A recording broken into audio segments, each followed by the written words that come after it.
So today we have an update for the future of Star Wars films by Kathleen Kennedy. In a new interview with Entertainment Weekly's Dagobah Dispatch, she spoke about the future of the franchise. And yesterday we covered her comments on the High Republic, but today, let's see what she said about Star Wars films, the 3 that were announced at Star Wars Celebration. Some of her comments have been making the rounds, and it seems like a lot of what she said was taken out of context. Let's dive straight into this, but before we do, if you've not done so, please be sure to hit that big red subscribe button down below, and also be sure to give that bell a good old tickle to be alerted every time that I post a new video. But no more jibber jabber, here is what Kathleen Kennedy said, starting with the 2025 film, which is the Rey Skywalker film, the one that's set 15 years after the Rise of Skywalker by Sharmeen, Obaid, Chinoy. Kennedy says one of the big questions this film is going to explore is, does the galaxy need and wants the Jedi anymore? Do they want them back? This is a question that's going to be asked from the point of view of Rey, as she tries to rebuild the Order. Is it what's best for the galaxy? How do they feel about them? And what is the place for them at this time? And who's going to be the big bad? Are the Sith going to come back? Is there a new threat? Maybe First Order remnants? She says, quote, "So there's a lot of food for thought in what we're doing, whether it's in the past, with James Mangold's film, the present, or in the case of the Rise of Skywalker sequel, the future." Now, these comments about the need for the Jedi have been taken out of context. She's very clearly talking about in-universe, a very similar question that the Expanded Universe explored in the New Republic time period following Return of the Jedi, something also being explored in the Mandoverse too in the same time period. And so this same question about the Jedi and their role, which I think is pretty reasonable, is being asked later in the timeline post-Rise of Skywalker. What role do the Jedi play at this time? How can they rebuild? And what does that mean in terms of the political context at this time? Does the galaxy want the Jedi back? Do they want Rey? Do they like what she's doing? What is that going to mean? She goes on to confirm the iconic Star Wars crawl is going to be back for the film. It's not going to be episode 10, but she says, quote, "The crawl's coming back," and then she repeats again, "The crawl's coming back," trying to reinvigorate and excite the fandom. And this begs the question, is John Williams going to return? After originally announcing a retirement, he came out of it soon after, so is he going to be back for this film? I sure do hope so. And the recent ones I particularly enjoyed, J.J. Abrams' The Force Awakens, which I loved. And I loved Daisy Ridley, who I thought did such a fabulous job in the comedy scenes and the action scenes. Trained athlete, fabulous actress. Now, Kathleen Kennedy also spoke about James Mangold's film, the one about the original Jedi. This is what she said. "The film is the tale of the first Jedi to wield the Force and harness it as a liberating power in an era of chaos and oppression." She seems very excited to explore the past, and many Star Wars fans want to see that too. The first ever Jedi, known as Prime Jedi. But before we talk about him, a lot of fans are very nervous about James Mangold's film because Indiana Jones 5 at Cannes Film Festival was really not well received, with many critics saying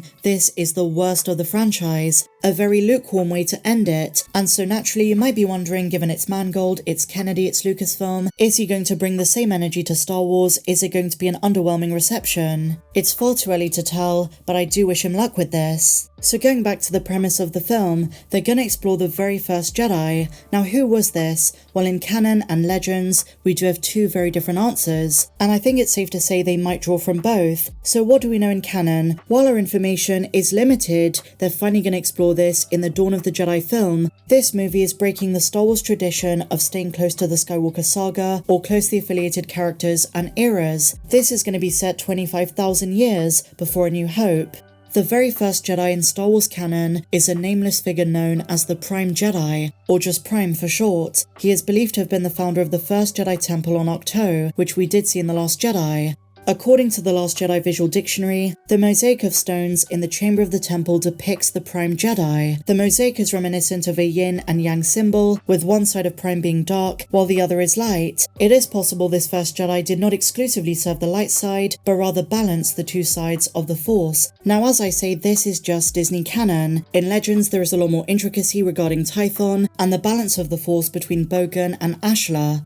Now, going back to canon, as the first Jedi, Prime was the one that developed the first Jedi Code that governed and dictated how members of the Jedi Order utilized the Force. Nonetheless, their original code would have been very different to the rules that the Jedi followed, far in the future in the High Republic, in the prequels, and thereafter. Many of the original codes of the Jedi by Prime were recorded in the sacred Jedi texts, which we also saw in Episode 8, and which Yoda seemed to believe were antiquated, boring, and old-fashioned, because he literally tells Luke those books were not paid page-turners. In any case, the code of the Prime Jedi was enough to establish the religion, the one that lasted for millennia. And I'm really hoping James Mangold's film also explores the origins of those that fell to the dark side, those that may have started out following the Order, but were compelled by the dark. Interestingly enough, though there are 25,000 years between the events of these films, the new Jedi Order film could also link to it, because as Kathleen Kennedy says, Rey has those texts. The ones that survived the burning, that Luke handed down to her. The Dawn of the Jedi Star Wars film will finally be able to flesh out the origins of the Jedi in a way that canon and legends never did. They're probably going to draw from both, but it's going to be interesting to see if Star Wars can borrow some ideas from the original founders